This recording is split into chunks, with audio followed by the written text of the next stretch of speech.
कर्पूरगौरं करुणावतारं संसारसारं भुजगेन्द्रहारं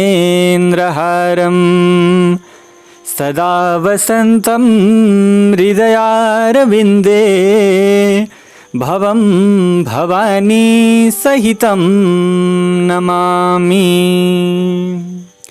देवादिदेव महादेव का चरण रूपी कमलमा नमन गर्दै शिव पुराणको अहिले चलिराखेको यस कथा अन्तर्गत आजको श्रृङ्खलामा हजुरहरू सम्पूर्णमा हार्दिक स्वागत टक्र्याउन चाहन्छौँ। दर्शक महानुभावहरू, श्री शिव महापुराणका प्रसङ्गहरू अन्तर्गत हामीले हिजोको प्रसङ्गमा विशेष गरेर दैनिक रूपमा गरिने आराधनाहरू कस्ता रहेका छन्, दैनिक रूपमा गर्ने कर्महरू के कस्ता रहेका छन् भन्ने प्रसङ्गलाई श्रवण गरेका थियौँ। अब त्यहाँ हामीले अन्य प्रसङ्गहरूलाई अब श्रवण गर्न गइराखेका छौँ।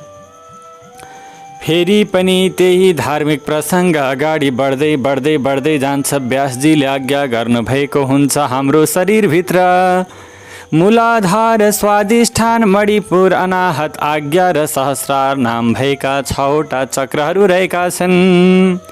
यिनीहरूमध्ये मूलाधारदेखि सहस्रारसम्मका 6वटै स्थानका सिलसिलाबद्ध रूपमा विद्येश्वर, ब्रह्मा, विष्णु, ईश्वर, जीवात्मा र परमेश्वर रहेका छन्। यी सबैलाई ब्रह्म सम्झिँदै यिनीहरूको एकता भएको निश्चय गरेर त्यो ब्रह्म मै हुँ भन्ने भावना राख्दै प्रत्येक श्वाससँगै सोहमको जप गर्नुपर्दछ।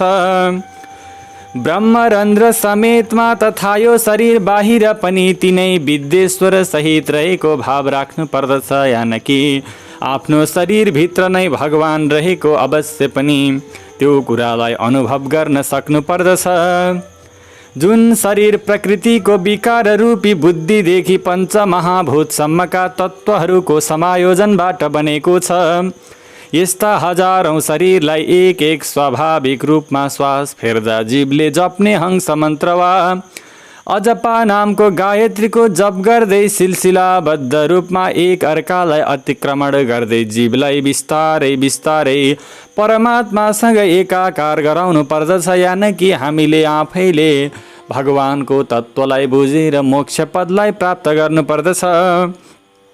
यो जपको तत्त्व बताइएको हो 100 वा 28 मन्त्रको जपद्वारा त्यति नै शरीरको अतिक्रमण हुन्छ। यसै गरी जुन मन्त्रहरूको जप छ यसैको आधारका वास्तविक जप गर्नुपर्दछ। 1000 पटक गरिएको जपले ब्रह्मलोकको उपलब्ध गराउँछ भने 100 पटक गरिएको जपलाई इन्द्रपद प्राप्ति गराउने मानिएको छ। त्यसै गरी पुरुषहरूले यानि कि व्यक्तिहरूले आत्मरक्षाका लागि जुन थोरै मात्रामा जप गर्दछन् तिनीहरूले उत्तम ब्राह्मण बनेर जन्म लिन्छन्। प्रत्येक दिन 2 हात उठाएर सूर्यको उपासना गरेपछि यसभन्दा पहिले बताइएको विधि अनुसार जपको अनुष्ठान गर्नुपर्दछ। यथार्थमा 12 लाख गायत्री जप गर्ने व्यक्तिलाई पूर्ण ब्राह्मण भनिन्छ।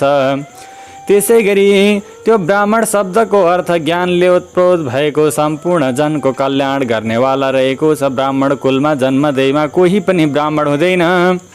जुन ब्राह्मणले 1 लाख गायत्री जप गरेको छैन त्यसलाई वैदिक कार्यमा लगाउनु हुँदैन। 70 वर्षको उमेरसम्म नियमपूर्वक काम गर्नुपर्दछ। यसपछि गृहस्थ आश्रम परित्याग गरेर सन्यास लिनुपर्दछ।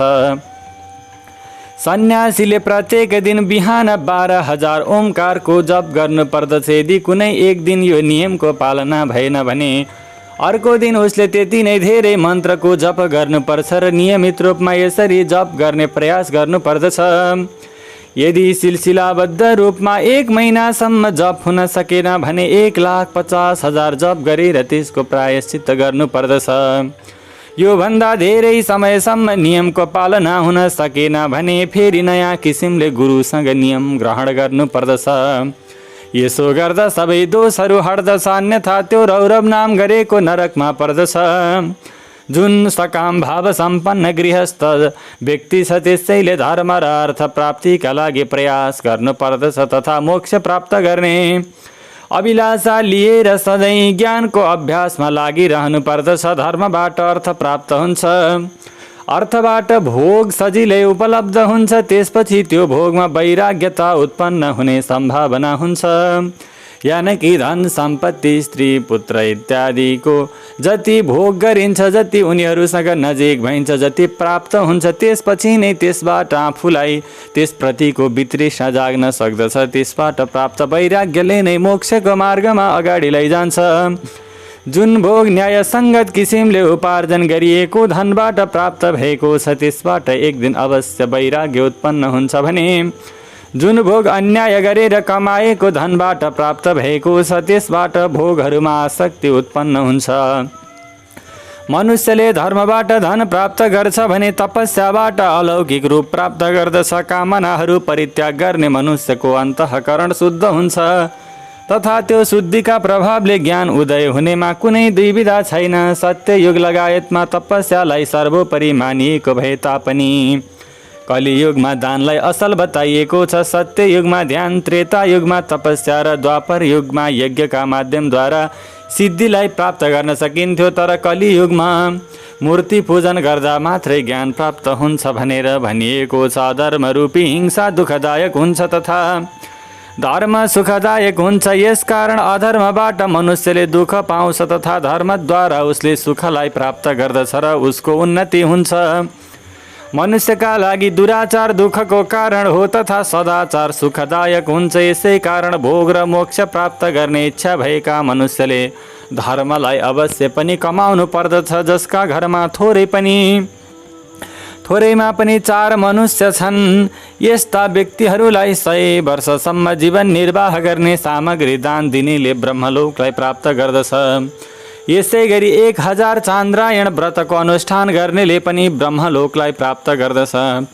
त्यसै गरी जुन क्षत्रियले 1000 कुटुम्बलाई जीवन निर्वाह गर्ने साधन र वासस्थान दिन्छ, उसले इन्द्रको लोकलाई प्राप्त गर्दछ। 10,000 कुटुम्बहरूलाई दिएको आश्रय रूपी दानको फलस्वरूप ब्रह्मलोक प्राप्त गर्दछ। दाताले जुन देवतालाई प्रसन्न गराउने अभिलाषा लिएर दान दिन्छ, उसलाई तिनै देवताको लोक पनि प्राप्त हुन्छ।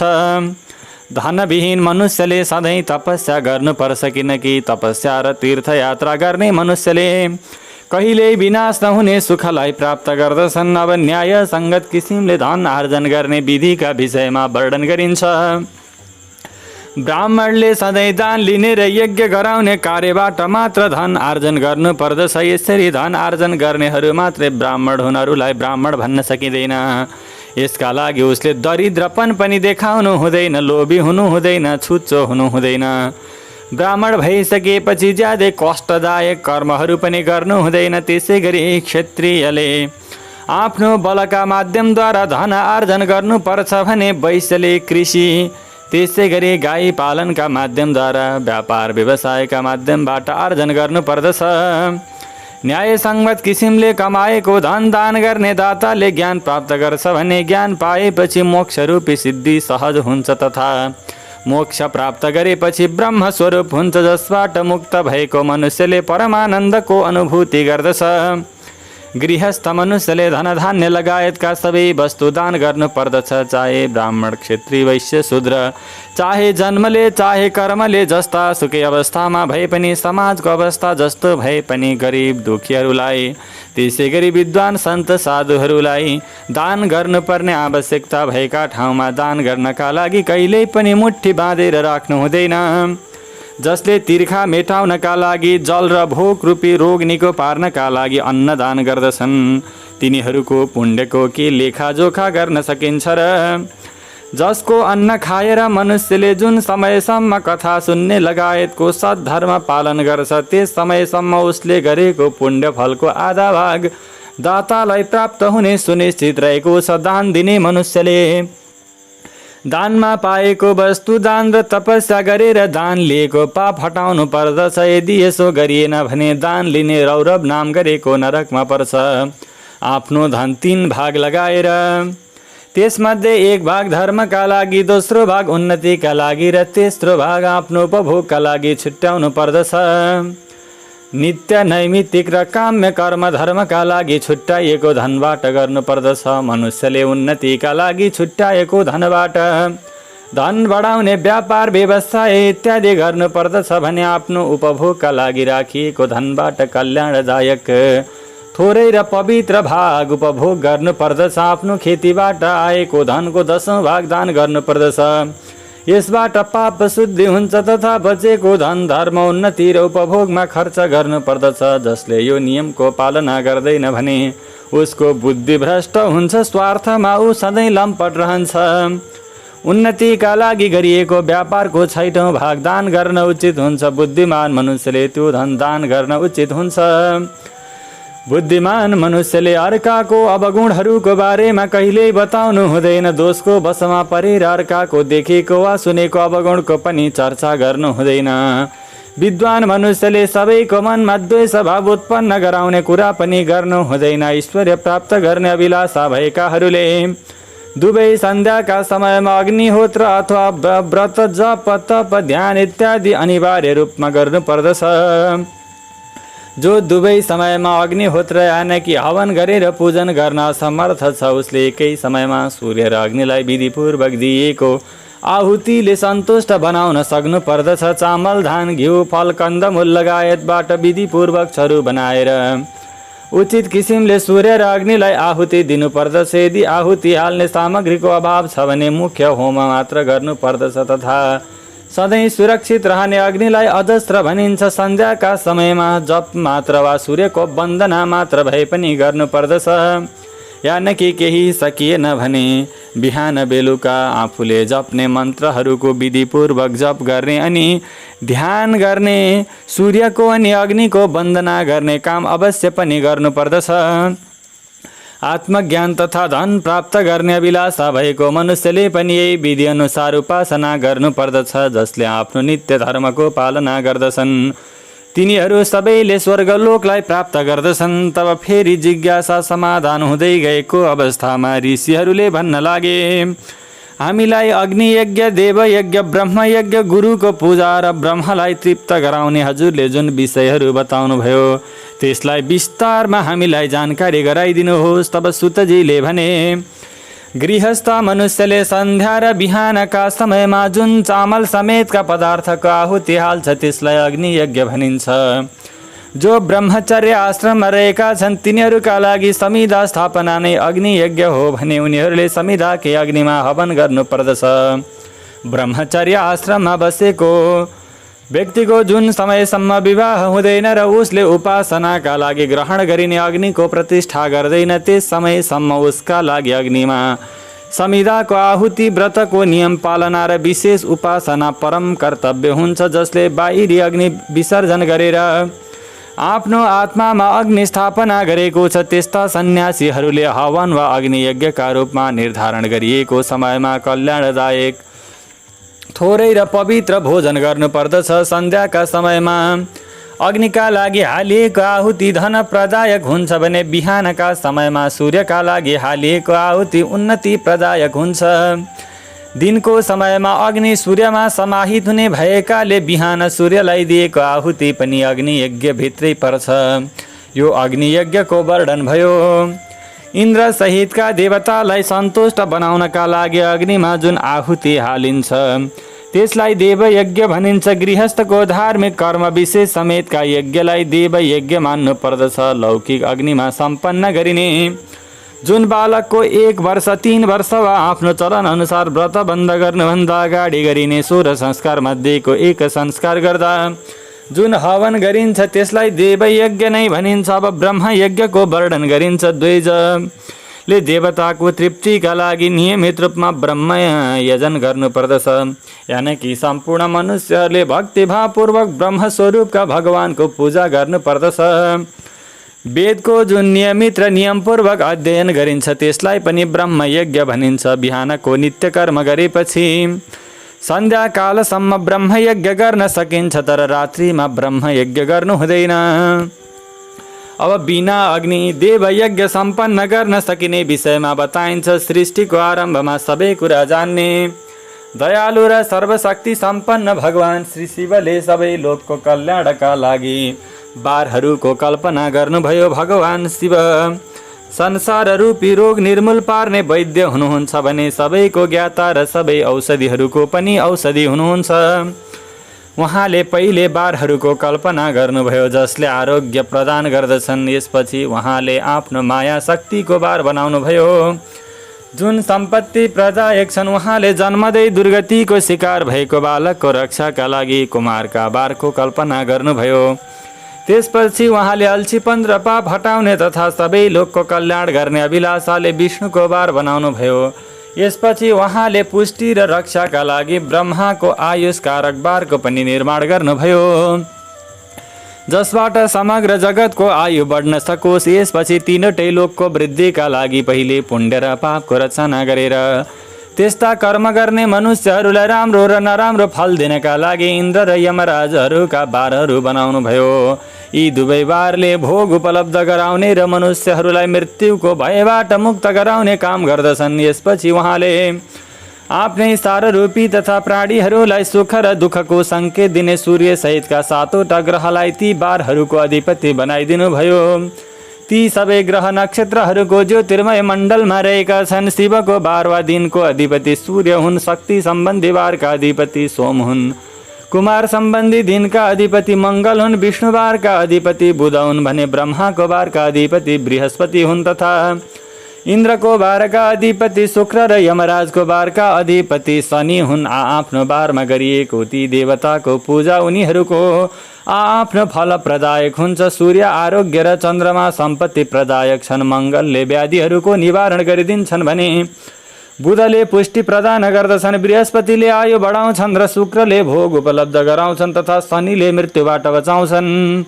यसरी सातवटा बारको फलको विषयमा सिलसिलाबद्ध रूपमा बताइएको छ जुन ती देवताहरूको दयाले प्राप्त हुन्छन्। अन्य देवताहरूको पूजाको फल पनि शिवबाटै प्राप्त हुन्छ। देवताहरूको प्रसन्नताका लागि 5 प्रकारको पूजा विधिका बारेमा बताइएको छ। ती देवताहरूका मन्त्रहरूको जप पहिलो विधि हो। तिनीहरूका लागि होम गर्नु दोस्रो, दान गर्नु तेस्रो र तपस्या गर्नु चौथो विधि हो। कुनै वेदी प्रतिमा अग्नि वा ब्राह्मणको शरीरमा आफूले उपासना गर्ने देवता रहेको सम्झिएर 16 उपचारले उनको पूजा गर्नु पाँचौं विधि हो। यिनीहरूमा पूजाको उत्तरोत्तर आधार उत्तम छ। पूर्वको अभावमा उत्तरोत्तर आधार अवलम्बन गर्नु पर्दछ। दुवै आँखा टाउकाको रोग र कुष्ठरोगको उपचारका लागि सूर्यको पूजा गरेर ब्राह्मणहरूलाई भोजन गराउनु पर्दछ। त्यसपछि 1 दिन, 1 महिना, 1 वर्ष वा 3 वर्षसम्म निरन्तर यो कार्य गरिरहनु पर्दछ। यसबाट यदि प्रबल प्रारब्ध बन्न सक्यो भने रोग र वृद्धावस्था लगायतका रोगहरू निको हुन्छन्। इष्ट देवका नामरूपी मन्त्रहरूको जप लगायतको साधनाले बार आदिका अनुसार फल दिन्छन्। आइतबार सूर्यका लागि, अन्य देवताहरूका लागि र ब्राह्मणहरूका लागि उत्तम वस्तु समर्पण गर्नु पर्दछ। यो साधनले उत्तम फल प्रदान गर्छ भने यसका माध्यमद्वारा विशेष रूपमा पाप नष्ट हुन्छ। सोमबार विद्वान मनुष्यले सम्पत्ति प्राप्तिका लागि लक्ष्मी सहितको पूजा गर्नु पर्दछ तथा पत्नी समेत गुरुहरूलाई घिउमा पकाएको अन्नको भोजन गराउनु पर्दछ। मङ्गलबार रोगको निदानका लागि काली सहितको पूजा गरेर मुग र रहरको दाल सहितको अन्नको भोजन गराउनु पर्दछ।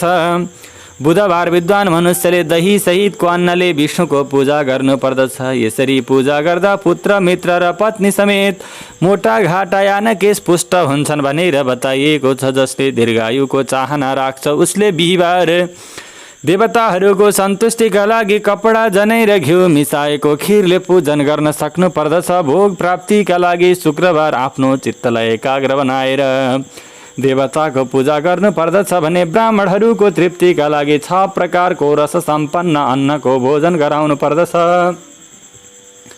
यसै गरी स्त्रीहरूको प्रसन्नताका लागि सुन्दर कपडा लगायत दिनु पर्दछ। शनिले अकाल मृत्युबाट बचाउने भएकाले त्यस दिन बुद्धिमान मनुष्यले रुद्र लगायतको पूजा गर्नु पर्दछ। तिलको होम र दानका माध्यमद्वारा देवताहरूलाई प्रसन्न गराएर ब्राह्मणहरूलाई तिल मिसाएको अन्नको भोजन गराउनु पर्दछ। जसले यसरी देवताको पूजा गर्दछ भगवान प्रति भक्तिभाव प्रकट गर्दछ उसले आरोग्य सहितको फललाई प्राप्त गर्दछ। देवताहरूको नित्य पूजा, विशेष पूजा, स्नान, दान, जप, होम, तर्पण समेतमा तथा आइतबार लगायतका बारहरूमा विशेष तिथि र नक्षत्रहरूको योग परेको अवस्थामा गरिएको विभिन्न देवताहरूको पूजामा भगवान शिवले नै ती देवताहरूका रूपमा पूजित भएर मनुष्यहरूलाई आरोग्य लगायतको फल दिनुहुन्छ। यसै गरी स्थान, समय, पात्र, वस्तु, श्रद्धा र लोक अनुसार तिनको तारतम्यको सिलसिलालाई दृष्टिगत गर्दै शिवको आराधना गर्ने मनुष्यहरूलाई उहाँले आरोग्य सहितको फल दिनुहुन्छ। माङ्गलिक कर्मको आरम्भमा र अन्त्येष्टि कर्मको अन्त्यमा र आफ्नो जन्म नक्षत्रमा गृहस्थ मनुष्यले आफ्नो घरमा आरोग्य लगायतको समृद्धिका लागि सूर्य सहितका ग्रहहरूको पूजा गर्नुपर्दछ। यसबाट देवताहरूको उपासनाबाट आफ्नो अभिलाषा अनुसारको वस्तु प्राप्त हुने कुरा सिद्ध हुन्छ। ब्राह्मणहरूले वैदिक मन्त्र उच्चारण गर्दै देवताहरूको उपासना गर्नुपर्दछ। यसमा ब्राह्मण भन्नाले सम्पूर्ण ज्ञानी मनुष्यहरूलाई बताइएको हो। त्यसै गरी अन्य व्यक्तित्वहरूले पनि तान्त्रिक विधिद्वारा देवयज्ञ गर्नका लागि सम्भव रहेको छ। कल्याणदायक फलको अभिलाषा राख्ने मनुष्यहरूले प्रत्येक दिन आफ्नो क्षमता अनुसार देवताको पूजा गर्नुपर्दछ। धनविहीन मनुष्यले तपस्याका माध्यमद्वारा यानकि मनै मनले भगवानको पूजा गर्न सकिन्छ। धनीले धनद्वारा देवताहरूको पूजा गर्नुपर्दछ। उनीहरूले यसरी पटक पटक श्रद्धापूर्वक धर्मको अनुष्ठान गर्छन् र पटक पटक उत्तम लोकहरूमा अनेकौं प्रकारका फल उपभोग गरेर फेरि पृथ्वीमा जन्म लिन्छन्। धनीले भोग सिद्धिका लागि सधैँ बाटामा रुखहरू रोपेर मनुष्यहरूलाई छायाको व्यवस्था मिलाउनु पर्दछ। पानी पिउनका लागि इनार, पोखरी लगायत बनाउनु पर्दछ। वैदिक शास्त्रहरूको प्रतिष्ठाका लागि विद्यालय बनाउनु पर्छ र अन्य तरिकाबाट पनि धर्म कमाउनु पर्दछ। धनीले यी सबै कार्य सधैँ गरिरहनु पर्दछ। समय अनुसार पुण्यकर्म परिपक्व भएर अन्तःकरण शुद्ध भएपछि ज्ञान प्राप्त हुन्छ। यो कथा ध्यानपूर्वक सुन्नेले पनि देवयज्ञ गरे बराबरको फललाई प्राप्त गर्दछ। तब फेरि ऋषिहरूले भने, अब हामीलाई स्थान र समयका विषयमा यथार्थमा बताइदिनु पर्यो। तब सुतले भने, आफ्नो घरमा गरिएका देवयज्ञ लगायतले शास्त्रमा बताइएको फल समयका समयमा मात्र दिन्छन्। गाईगोठ घरको तुलना 10 गुणा धेरै फलदायक हुन्छ। जलाशयको किनार त्योभन्दा पनि 10 गुणा महत्त्वपूर्ण हुन्छ भने बेल, तुलसी र पिपलको फेदको नजिक त्योभन्दा पनि 10 गुणा धेरै फलदायक हुन्छ। त्यसै गरी देवताको मन्दिर त्योभन्दा पनि 10 गुणा धेरै महत्त्वपूर्ण हुन्छ। देवताको मन्दिर भन्दा पनि तीर्थस्थल 10 गुणा धेरै महत्त्वपूर्ण हुन्छ।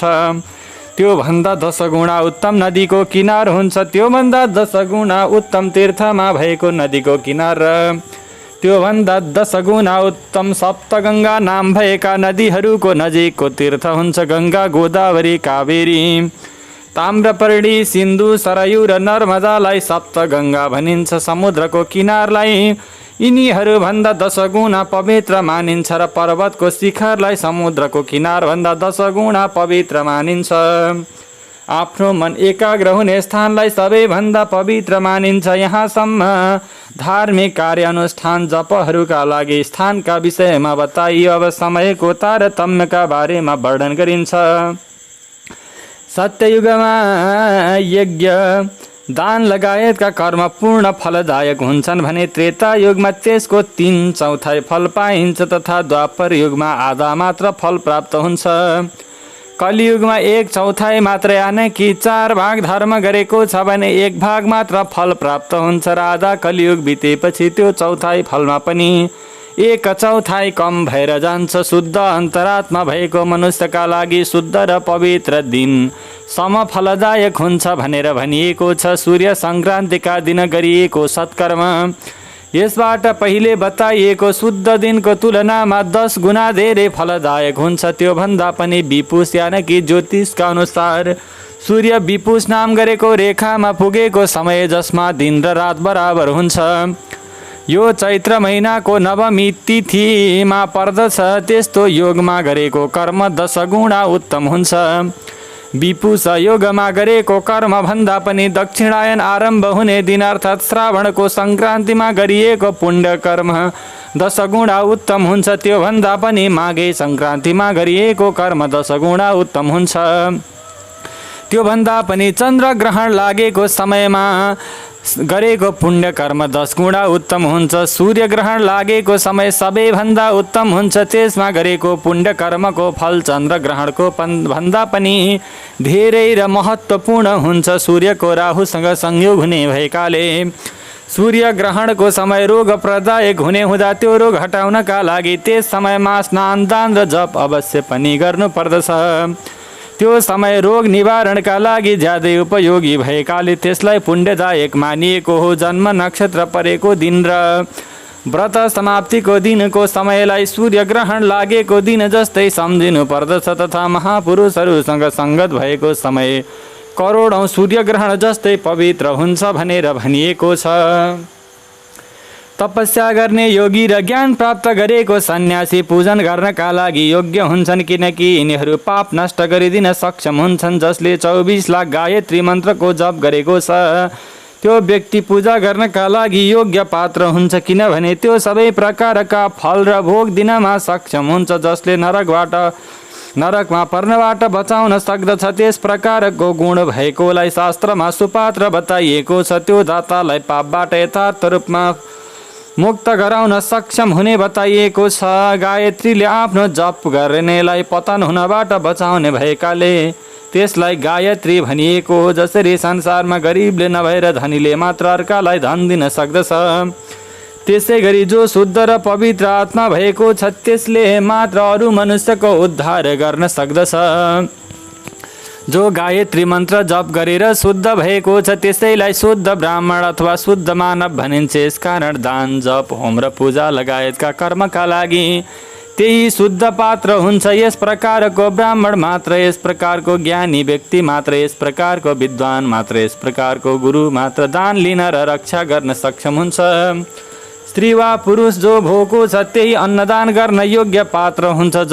जसले जुन वस्तु प्राप्त गर्ने आशा राखेको छ उसलाई त्यो वस्तु उसले नमागिकनै दिने दाताले त्यो दानको पूर्ण फल प्राप्त गर्दछ। जो दान मागेपछि दिन्छ त्यो दानको फल आधा मात्र प्राप्त हुने बताइएको छ। आफ्नो सेवकलाई दिएको दानको फल 1/4 मात्र पाइन्छ। जो जातका आधारमा ब्राह्मण छ र ज्यादै कष्टपूर्ण जीवन बिताइरहेको छ त्यसलाई दिएको दानले दातालाई यस पृथ्वीलोकमा 10 वर्षसम्म भोग प्रदान गर्दछ। त्यही दान वेदको ज्ञाता ब्राह्मणलाई दियो भने त्यो दानको फलस्वरूप स्वर्गलोकमा देवताहरूको 10 वर्षसम्म अलौकिक भोग प्रदायक हुन्छ। अन्न काटेपछि खेतमा छुटेको बाला वा दाना बटुलेर ल्याएको र गुरु दक्षिणामा प्राप्त भएको अन्न वा धनलाई शुद्ध मानिन्छ। त्यो दान गर्ने दाताले पूर्ण फल पाउने बताइएको छ। क्षेत्रीयहरूले आफ्नो शक्तिका आधारमा कमाएको, वैश्यहरूले व्यापारबाट कमाएको र शूद्रहरूले आफ्नो व्यवसायबाट कमाएको धनलाई पनि उत्तम मानिन्छ। धर्म प्राप्तिको अभिलाषाले राखिएकी स्त्रीलाई जुन धन आफ्नो पिता वा पतिबाट प्राप्त हुन्छ उसका लागि त्यो उत्तम धन हो भनेर बुझ्नु। गाई लगायत 12 वस्तु चैत्र सहितका 12 महिनामा सिलसिलाबद्ध रूपमा दान गर्नुपर्दछ। यी 12 वस्तुमा गाई, जमिन, तिल, सुन, घिउ, वस्त्र, धान, सखर, चाँदी, नुन, कुबिन्डो र कन्या समेत पर्दछन्। यीमध्ये गाई दान गर्दा शरीर, मन र वचनबाट भए गरेका पाप नष्ट हुन्छन् भने शारीरिक आदि पुण्य कर्म पुष्ट हुन्छन्। भूमि दान गर्दा यो लोक र परलोकमा आश्रय प्राप्त हुन्छ। तिल दान गर्दा बल बढ्छ भने मृत्यु निवारण हुन्छ। सुनदान गर्दा जठराग्नि र वीर्य बढ्दछ। घिउको दान पुष्टिदायक हुन्छ। वस्त्र दानले आयु बढाउँदछ। धान दान गर्नाले धन बढ्दछ। सक्खर दान गर्नाले स्वादिष्ट भोजन प्राप्त हुन्छ। चाँदी दान गर्दा आफ्नो शौर्य, आफ्नो कीर्ति बढ्छ। नुन दान गर्दा गुलियो, अमिलो, नुनिलो, टर्रो, तितो र पिरो भोजन प्राप्त हुन्छ। विद्वानहरूका अनुसार कुबिन्डो दान पुष्टिदायक हुन्छ। कन्या दान गर्दा आजीवन भोग प्राप्त हुने बताइएको छ। यसले यो लोक र परलोकमा पनि सबै भोगलाई उपलब्ध गराउँदछ।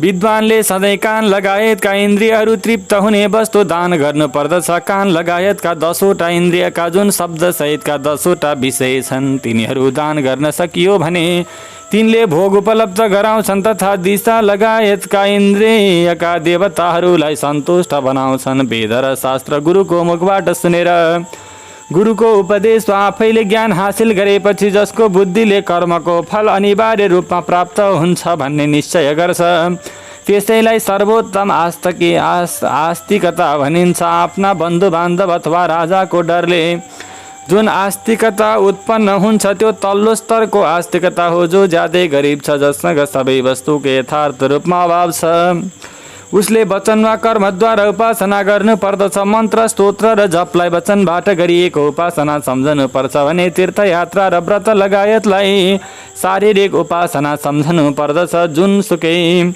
उपायबाट देवतालाई समर्पण गर्ने भावले केही दिइन्छ वा कर्म गरिन्छ त्यो दान वा सत्कर्म भोग उपलब्ध गराउन सक्षम हुन्छ। मनुष्यले निरन्तर रूपमा तपस्या र दान गरिरहनु पर्दछ। विद्वान मनुष्यले देवताको तृप्तिका लागि जे समर्पण गर्दछ त्यो सबै प्रकारका भोगहरू दिनेवाला भोग प्रदायक हुन्छ। त्यो दानका प्रभावले त्यस मनुष्यले यस लोकमा र परलोकमा उत्तम जन्म र सधैँ सुलभ हुने भोगलाई प्राप्त गर्दछ। यसरी अत्यन्त सुन्दर प्रसङ्गहरू श्रवण गरिसकेपछि फेरि ऋषिहरूले भने, अब हामीलाई आफ्नो अभिलाष अनुसारका सबै वस्तु प्राप्त हुने वा उपलब्ध गराइदिने पार्थिव शिवजीको प्रतिमाको पूजा गर्ने विधिका विषयमा विस्तारमा बताइदेऊ। तब सूतजीले भने, तिमीहरूले ज्यादै उत्तम प्रसङ्ग उठायो। पार्थिव प्रतिमाको पूजाले सबै अभिलाषा परिपूर्ण गरिदिनका साथै दुःखबाट तत्कालै मुक्ति गराइदिन्छ। अब म त्यसका बारेमा यथार्थमा बताउँछु, ध्यानपूर्वक सुन। पृथ्वी लगायत देवताहरूका प्रतिमाहरूको पूजालाई यो मनुष्य लोकमा आफूले चाहेको फलप्रदायक मानिएको छ। यसको पूजा गर्ने अधिकार स्त्री र पुरुष दुवैलाई छ। यसका लागि नदी पोखरी अथवा इनारको पानीभित्रको माटो ल्याएर चन्दनको धुलोले त्यसलाई शुद्ध बनाएपछि त्यसलाई शुद्ध मण्डपमाथि राखेर मसिनो हुने गरेर पिस्नु पर्दछ। त्यसपछि हातले मूर्ति बनाएर त्यसमा दूध हालेर शुद्ध बनाउनु पर्दछ। त्यो प्रतिमा अङ्ग प्रत्यङ्ग स्पष्ट देखिएको हुनुपर्छ तथा त्यसलाई सबै प्रकारका अस्त्र शस्त्रले सुसज्जित बनाउनु पर्दछ। शिवजीको आराधना गरिने मूर्तिलाई कमलको आसनमा स्थापित गरेर त्यसको ज्यादै श्रद्धापूर्वक पूजा गर्नु पर्दछ। गणेशको, सूर्यको, विष्णुको, दुर्गा र शिवको प्रतिमा, शिवको शिवलिङ्गको नियमित रूपमा पूजा गर्नु पर्दछ। त्यो प्रतिमाको पूजा षोडशोपचार विधि अनुसार गर्नु पर्दछ। फुलले पानी छर्किएर मन्त्र पाठ गर्दै अभिषेक गर्नु पर्दछ। नयाँ धानको चामलको नैवेद्य बनाउनु पर्दछ तथा सबै नैवेद्य 1 पाउ बराबर हुनु पर्दछ। घरमा पार्थिव पूजा गर्दा 1 पाउ र बाहिर कुनै मनुष्यले स्थापना गरेको शिवलिङ्गको पूजा गर्दा त्यस्तै गरी 1 किलोको परिमाणमा नैवेद्यलाई बनाउनु पर्दछ। देवताहरूले स्थापना गरेको शिवलिङ्गमा त्योभन्दा पनि बढी 3 गुडा चढाउन उचित हुन्छ भने आफै प्रकट भएको स्वयम्भू शिवलिङ्गका लागि त्यसको 5 गुडा नैवेद्यहरू तयार गर्नु पर्दछ। यसरी पूजा गर्नाले आफ्नो अभिलाषा अनुसारको सम्पूर्ण प्रकारको फलको प्राप्ति हुन्छ। यसरी 1000 पटक पूजा गर्ने व्यक्तिहरू सत्यलोकमा गएर अनन्तकालसम्म मोक्षलाई धारण गरेर बस्दछन्। विद्वानहरूका अनुसार 25 अङ्गुल लामो र 15 अङ्गुल चौडाइ भएको फलाम वा काठबाट बनाइएको पात्रलाई शिव भनिन्छ। त्यसको 8औं भागलाई प्रस्थ भनिन्छ, जुन 4 पाउ बराबर मानिन्छ। मनुष्यले स्थापना गरेको शिवलिङ्गका लागि 10 प्रस्थ, ऋषिहरूले स्थापना गरेको शिवलिङ्गका लागि 100 प्रस्थ र स्वयम्भू शिवलिङ्गका लागि यानकि आफै निस्किएका शिवलिङ्गका लागि 1000 प्रस्थ नैवेद्य चढाउनु पर्दछ तथा जल, तेल लगायत र चन्दन सहितका द्रव्यहरू पनि यथा योग्य मात्रामा राखियो भने ती शिवलिङ्गहरूको महापूजा हुने बताइएको छ।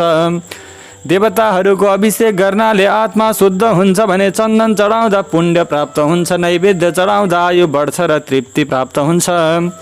धूप समर्पण गर्नाले धन प्राप्त हुन्छ भने दीप समर्पण गर्नाले ज्ञान प्राप्त हुन्छ तथा सुपारी समर्पण गर्नाले भोगहरू उपलब्ध हुन्छन्। यसकारण स्नान लगायतका 6 उपचार समर्पण गर्नुपर्छ भने नमस्कार र जपको प्रभावले आफ्नो अभिलाषा अनुसारको फल प्राप्त हुन्छ। यसैले भोग र मोक्षको चाहना भएका मनुष्यले पूजाको अन्तमा नियमित रूपमा जप र नमस्कार अवश्य पनि गर्नुपर्दछ। मनुष्यले पहिले मनले पूजा गरिसकेपछि मात्र अन्य विधिद्वारा पूजा गर्ने गर्दछन्, गर्नु पनि पर्दछ। देवताहरूको पूजा गर्नाले पूजा गरिएका देवताको लोक प्राप्त हुन्छ भने तिनीहरूका बीचमा रहेका लोकहरूमा पनि प्रशस्त मात्रामा उपभोग गर्ने वस्तुहरू उपलब्ध हुन्छन्। अब भक्तिपूर्वक देवताको पूजा गर्दा प्राप्त हुने फलका विषयमा ध्यानपूर्वक सुन। गणेशको पूजा गर्नाले पृथ्वी लोकमा आफ्नो अभिलाषा अनुसारको फल प्राप्त हुने भएकाले शुक्रबार श्रावण र भाद्र महिनाको शुक्ल पक्षको चतुर्थी र पौषमा शतभिषा नक्षत्र परेको समयमा विधिपूर्वक गणेश भगवानको पूजा गर्नुपर्दछ। 100 वा 1000 दिनमा 100 वा 1000 पटक पूजा गर्नुपर्दछ। देवता र अग्निको श्रद्धापूर्वक नित्य पूजा गर्ने मनुष्यले पुत्र र आफ्नो इच्छा अनुसारको वस्तु प्राप्त गर्छ। त्यसको फलस्वरूप पापहरू तथा अलग अलग प्रकारका दुष्कर्महरू नष्ट हुन्छन्। विभिन्न बारमा शिवको पूजा गर्नाले आत्मा शुद्ध हुन्छ। बार वा दिन, तिथि, नक्षत्र र योगको आधार हो, त्यो बढ्ने र घट्ने हुँदैन। यसकारण त्यसलाई ब्रह्म स्वरूप मान्नु पर्दछ। सूर्योदयदेखि भोलिपल्टको सूर्योदयसम्मको अवधिलाई एउटा बार मान्नुपर्छ वा मानिन्छ। जुन जनहरूले कर्महरूको आधार जुन समयलाई बनाएका हुन्छन्, यसरी निश्चय गरिएको तिथिको पहिलो भागमा गरिएको देवताको पूजाले मनुष्यहरूलाई पूर्ण भोग प्रदान गर्दछ। यदि मध्याह्नपछि तिथि आरम्भ भएको छ भने रात्रि सम्पन्न तिथिको पहिलो भागमा पितृहरूको श्राद्ध लगायत कर्महरूका लागि उत्तम बताइएको छ। यस प्रकारको तिथिको पछाडिको भाग दिन सम्पन्न हुने भएकाले देवताको कर्मका लागि त्यसैलाई उचित मानिन्छ। यदि मध्याह्नकालसम्म तिथि रहेको छ भने देवताहरूको पूजा उदय व्यापिनी तिथिमा गर्नुपर्दछ, यानि त्यो तिथिमा सूर्योदय जुन दिनमा भएको छ त्यसै दिनमा गर्नुपर्दछ। यसै गरी शुभ तिथि र नक्षत्रमा मात्र देवताहरूको पूजा गर्नुपर्दछ। वेदका अनुसार पूजा शब्दको अर्थ पूर्जायते अनेन इति पूजा हुन्छ। यो पूजा शब्दको व्युत्पत्ति हो। पुको अर्थ भोग र फलको सिद्धि हो। त्यो जुन कर्मबाट सम्पन्न हुन्छ त्यसलाई पूजा भनिन्छ। इच्छा अनुसारको वस्तु र ज्ञान अभिलाषित वस्तु हुन् भने सकाम भाव भएको मनुष्यले अभिलाषा अनुसारको भोग प्राप्त गर्ने चाहना राख्छ तथा निष्काम भाव भएको मनुष्यले पारमार्थिक ज्ञान प्राप्त गर्ने चाहना राखेको हुन्छ। यी दुवै पूजा शब्दको अर्थ भएकाले यिनको समायोजन गर्दा पूजा शब्दको सार्थकता हुन्छ। यसै प्रकार लोक र वेदमा पूजा शब्दको अर्थ लगाइएको छ। नित्य र नैमित्तिक कर्मको फल कालान्तरमा प्राप्त हुन्छ। तर यदि काम्य कर्मको विधिपूर्वक अनुष्ठान गरिएको छ भने त्यसले तत्कालै फल दिन्छ। प्रत्येक दिन एक पक्ष, 1 महिना र 1 वर्षसम्म नियमित रूपमा पूजा गर्दा ती कर्महरूको फल प्राप्त हुन्छ र तिनीहरूबाट त्यसै प्रकारका पापहरू नष्ट हुन्छन्।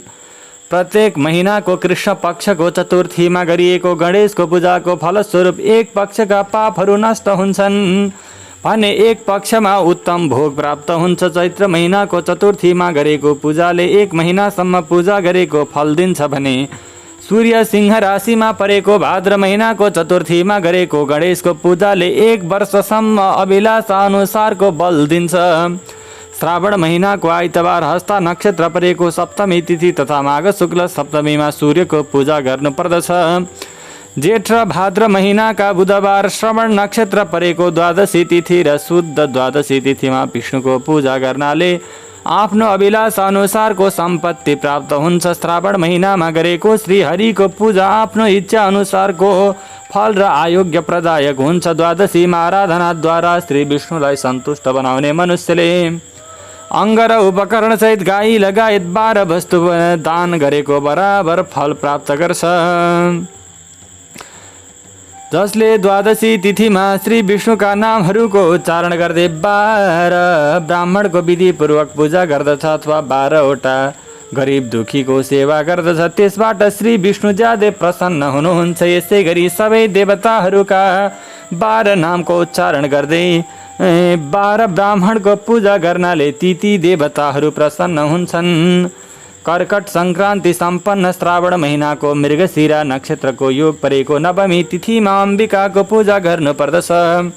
त्यो पूजा आफ्नो अभिलाषा अनुसारका सबै भोगहरू प्रदायक हुन्छ। ईश्वरीय व्रत प्राप्त गर्ने चाहना भएको मनुष्यले त्यो दिन अनिवार्य रूपमा अम्बिका माताको पूजा गर्नुपर्दछ। आश्विन महिनाको शुक्ल पक्षको नवमी तिथि इच्छा अनुसारका सबै फल प्रदायक छ। यदि त्यही महिनाको कृष्ण पक्षको चतुर्दशी आइतबार पर्यो भने त्यो विशेष महत्त्वपूर्ण हुन्छ।